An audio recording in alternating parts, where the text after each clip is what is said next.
네, 안녕하세요. 국어 백승훈 강사입니다. 네, 일단 꿉꿉한 날씨에 이렇게 귀한 시간 내주셔서 감사드리고요. 제가 지금 몸살 기운이 있어요. 몸살 기운이 아니라 몸살이 되게 심하게 난 상태인데 학원이 지금 너무 추워서 막 몸이 떨려요. 진짜 물리적으로 좀 떨려서 혹시 좀 떨어 보여도 그게 긴장돼서 그런 게 아니라는 건 좀 알아주셨으면 합니다. 정말 많이 몸이 떨리는 상태네요.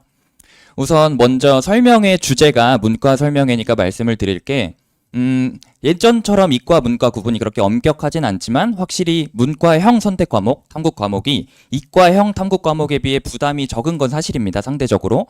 그렇다는 건 제가 전략적으로 생각을 해보니까 방학 때 주요 과목에 더 투자할 수 있는 여지가 조금 있다는 거예요. 그런 부분에서 좀 확실히 이득을 취할 수 있었으면 좋겠고, 국어도 어떻게 보면 주요 과목이니까 혹시 국어나 영어나 수학에 더 투자를 늘리실 계획이라면 이미 픽스가 된 부분이 꽤 있겠지만 오늘 제가 말씀드리는 수업이 나름 어쨌든 선택지가 되었으면 좋겠습니다. 네, 그렇습니다. 그리고요, 하나만 더 말씀을 드릴 게 지금 고2 수능 수업이 되게 포지션이 애매한 것 같아요. 제가 시장 조사를 해보니까 고3 수능 수업을 하시는 분들이 일부 커리큘럼을 제외하고 선택해서 열으시는 경우도 많고 고1형 수업에서 약간의 커리큘럼만 수정해서 또 나오시는 경우가 많더라고요. 그래서 저는 애초에 이거는 제 기회라고 생각해서 예비 고1 수능 수업을 아예 버리고 지금 고2 커리큘럼을 아예 새로 짜고 있습니다. 그래서 오늘 제 수업은 어쨌든 저도 고3 수능 수업을 한 적이 있는데요. 해왔는데 그거를 일부 셀렉하는 느낌보다는 고2만을 위한 어떤 수능 커리큘럼을 짰다고 좀 알아주시면 될 것 같습니다. 절 처음 보시는 분들이 꽤 있을 테니 네, 제 소개를 드리자면 글씨체가 좀 깨져서 얇아 보일 테지만 어쨌든 휘문고등학교 졸업 후에 서울대 국어교육과에 정시로 입학을 했습니다. 19학년도 수능이니까 매우 불수능이었는데 전과목에서 많이 틀리지 않아서 어쨌든 그때 당시에는 국어 교사를 하고 싶은 마음이 있어서 성적이 좀 남았지만 국어교육과에 입학을 했고 졸업을 했습니다. 사실 그리고 지금 정규반 설명회지만 단대부고 2학년 어쨌든 내신이 매우 잘 된 상태예요. 작년 2학기에 런칭을 했으니까 지금 1년이 채 안 된 상태인데 13명으로 당연히 시작을 해서 소수로 지금 최근에 시험을 끝난 내신이 74명으로 마감을 했습니다. 그렇다는 건 뭔가 수업력이나 자료나 애들이 보기에 뭔가 좋은 부분이 있으니까 확 모인 경향이 있겠죠. 그리고요, 지금 이렇게 2학년 내신에 힘을 쏟고 있으니까 당연히 얘네들을 데리고 지금 방학 수업을 계획할 거 아니에요. 그러니까 힘을 엄청 많이 주고 있다, 2학년한테. 그렇게 알아주시면 될 것 같고, 얘는 내신 설명회 때 많이 말씀드리는 부분이 아닌데 제가 작년까지만 하더라도 방학 때마다 민사고랑 약간 영재고 수능 수업을 했어요. 네, 그렇다가 이제는 이런 커리큘럼을 위주로 하려고 민사고랑 영재 수업은 포기하고 고2 커리큘럼을 짜고 있습니다. 그렇게 알아주시면 될 것 같아요. 네, 일단 먼저 말씀드릴 게 지금 한 달이 지난 시점입니다. 고2 6월 시험도 한 달이 지났고 고3 평가원도 한 달이 지나서 이미 수많은 설명회에서 이 시험이 어땠는지는 들으셨으리라 생각이 돼서 길게는 말씀을 안 드릴 건데 한 가지 당부만 드릴게요. 보통 이제 애들 공부를 생각하다 보면 애들의 모의고사가 있잖아요. 2학년 모의고사가 있습니다. 그럼 당연히 예를 들어 거기서 점수가 안 나오든 못 나오든 그 최근 자녀가 본 시험에 집중을 하게 되는데 신경 써주셔야 될 건 지금 고2 자녀분들을 가지고 데리고 있으시더라도 지금 현재 고3들이 보는 시험에 집중을 좀 하셔야 돼요. 왜냐면 지금 고3들이 보는 6월, 9월 수능 그 시험이 내년에 자녀분들이 보는 그 시험이 됩니다. 결국 교육청이란 것도 현재 지금 평가원이 만들어내고 있는 그 문제 유형을 따라가거든요. 그래서 지금 애들이 자녀분들이 본 지난 시험에 그렇게 집중하시기보다는 현재 고3 평가원이 찍어내고 있는 문제나 오답률을 보시는 게 더 맞습니다. 같이 보셔야 된다는 거예요. 그래서 제가 좀 분석을 했는데 이거는 집 가서 자녀분들한테 보여주시는 용도로 좀 활용을 하시면 되고 저는 가볍게 말씀을 드리겠습니다. 1컷은 엄청 높게 형성이 됐었고 주의 깊게 보셔야 될 건 이 화면 정도예요. 오답률을 보시면 뭐가 당연히 가장 높냐라고 하면 독서인데요. 고2 지금 자녀분들이 보셨을 모의고사의 오답률을 보시면 뭐가 제일 높은지 아세요? 독서가 아닙니다. 문법이 제일 높아요. 그렇다는 건 어떤 얘기를 할 수 있을까요? 고3 시험은 독서가 오답률이 제일 높은데 지금 자녀분들이 보는 고2는 문법이 오답률 탑3 중에 탑 1, 2를 차지합니다. 그러면 아무 생각 없이 보면 문법이 고3 때 더 쉽게 나오나? 아니거든요. 더 어렵게 나와요. 그렇다는 건 내신 때 문법이 자동으로 대응이 돼요. 심지어 지금 2학년 2학기 때 대부분의 학교들이 교과서를 화법과 언어라는 교과서를 선택을 할 텐데 그때 내신 기간 동안 한 학기 동안 문법을 다 해요. 그러니까 자동으로 공부가 된다는 거지 문법이 쉽게 나오는 게 아닙니다. 그러면 독서의 오답률이 낮다가 이렇게 높아진다는 것도 어떤 걸 의미해요? 독서가 확 어려워져요. 근데 문법처럼 독서는 모르면 안 풀린다 이런 느낌이 없잖아요. 그래서 방심하고 그냥 고3까지 갔다가 즉 독서 공부라는 거에 명확한 방향성 없이 단순히 읽고 풀기만 반복하고 고3에 가면 독서가 많이 어려워집니다. 그래서 저는 고2 때부터도 뭘 해야 된다고 생각을 하냐면 공부를 할 거면 고3 평가원 기출 분석을 해야지 그냥 마더텅 사가지고 고1, 2, 3 교육청 문제풀이 및 오답풀이 혹은 많은 학생들이 하는 아주 간단한 행동 영역인데 그냥 각 선지의 근거 찾기 정도만 해서는 이 문제들을 뚫어내기 쉽지 않을 수 있습니다. 오답률이 50%가 넘어요. 그래서 이거는 여기 학생들도 몇 명 있는 것 같은데 좀 알아주시면 좋겠습니다. 그 정도 말씀을 드리고 네, 이런 것들은 집 가서 자녀분과 한번 읽어주시면 될 것 같고 지금 제가 이렇게 색깔펜 표시한 것도 연계 작품이에요. 근데 아직 고2가 EBS 연계까지 신경 쓸 필요는 없는 이유가 어차피 내년 EBS는 새로 나와서 작품이 완전 변합니다. 그래서 그건 내년에 신경 써주시고요. 네, 그리고 이것도 지금 말씀드리기엔 너무 기니까 한번 여기 계신 자녀분들 중에 내년 수능이나 평가원까지 좀 공부를 하실 계획이 있는 분들은 집 가서 그 모의고사를 펴놓고 예를 보면 무슨 말인지 아실 거고요. 제가 볼드 처리한 부분은 예를 들어 이번 6월 평가원에 나온 이 지문 4번부터 9번 지문은 이런 기출하고 같이 보면 뭔가 오는 게 있을 거다라는 것 정도로 봐주시면 될 것 같습니다. 쭉 넘어갈게요. 그리고 사실 설명회면 적중에 대해서 말씀을 드려야 하는데 지금 웬만하면 저를 다 처음 보실 거기 때문에 어떤 걸 넣어놨냐면 제가 방학마다 지금 수능 수업을 하고 있습니다. 학기 중에는 내신 수업을 하고 있고 저번 방학 때 했던 제가 엄청 강조했던 유형이 있어요. 따로 프린트까지 만들어서 했던 유형이 이번 6평의 주요 지문으로 출제가 됐다 정도는 알아주시면 좋겠습니다. 네, 그렇게 쭉 넘어갈게요. 네. 이거는 자녀분들이 한 달 전에 봤을 시험인데 아까 말씀드린 것처럼 오답률 탑 1, 2가 이게 오답률입니다. 즉 길 가는 고등학교 2학년 학생을 잡고 아무나 물어보면 10명 중에 7명이 틀렸다는 거예요. 매우 어려운데 어차피 이번 2학기 때 내신 때 화법과 언어를 하면서 자동적으로 대응이 되는 측면이 있다. 플러스 방학 때 사실 내신과 무관하게 문법은 꼭 커리큘럼을 짜서 같이 넣어줘야 되잖아요. 저도 그래서 지금 특강으로 문법을 빼놨단 말이죠. 그래서 문법은 방학 때 애들이 해서 오답률이 낮아지는 거지 결코 방심해서 고3에 올라가면 이상하게 오답률 탑 5에는 없는데 학생이 틀릴 겁니다. 그래서 방학 때는 문법과 독서에 조금 신경을 많이 써주시면 좋겠고 문학 같은 경우는 유달리 신경 써야 된다라고 하면 고전 쪽에 신경을 좀 써주시면 좋겠습니다. 네, 그 정도 하고 넘어가 볼게요.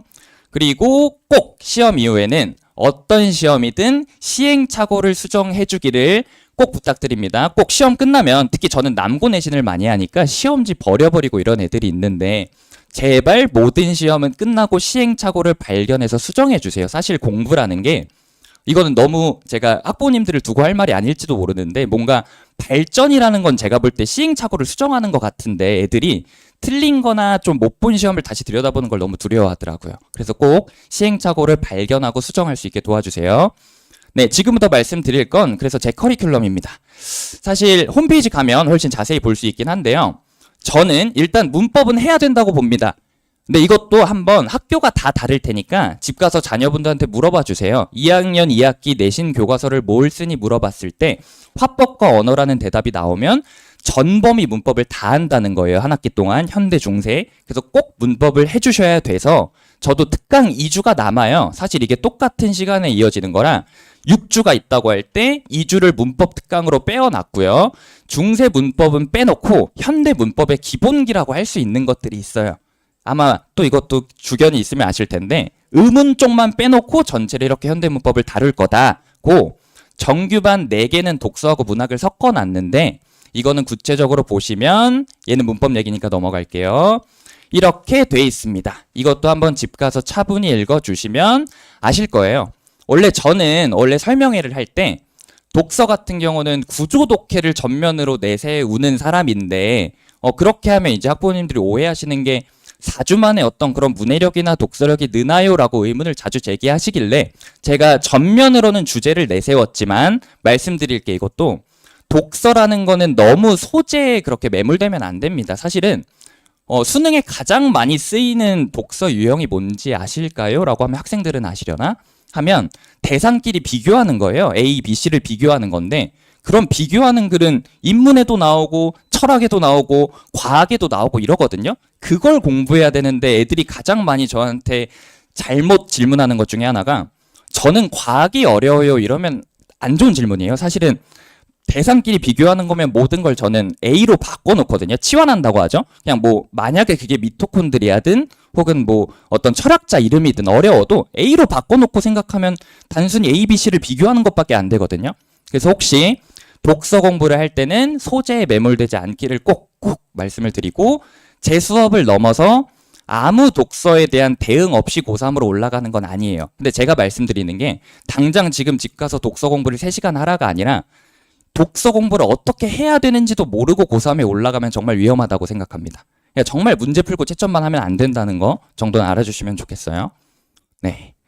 그리고요, 뒤에서 말씀드릴게요. 제 교재는 뭐 이렇고요. 사실 이 내지를 보고 알 수 있는 정보는 많지 않지만 뭐 디자인을 돈 많이 주고 이쁘게 따놨다 정도는 봐주시면 될 것 같고 주간지를 제가 원래는 교육청 기출들을 변형하고 짜깁기 해서 했었는데 지금 2학년 커리를 새로 짜고 있다고 했잖아요. 판을 보고. 그래서 이감이라는 엄청 유명한 업체가 있습니다. 원래는 고3하고 N수생 위주로 했던 회사가 거기서 번 돈이라고 표현해도 되는지 모르겠지만 그 자본력을 지금 고1, 2에 쏟고 있습니다. 그래서 그 업체랑 지금 미팅을 해서 저의 수업을 듣는 애들의 주간지는 이감으로 나가고 모의고사도 이감으로 나간다. 정말 퀄리티가 괜찮습니다.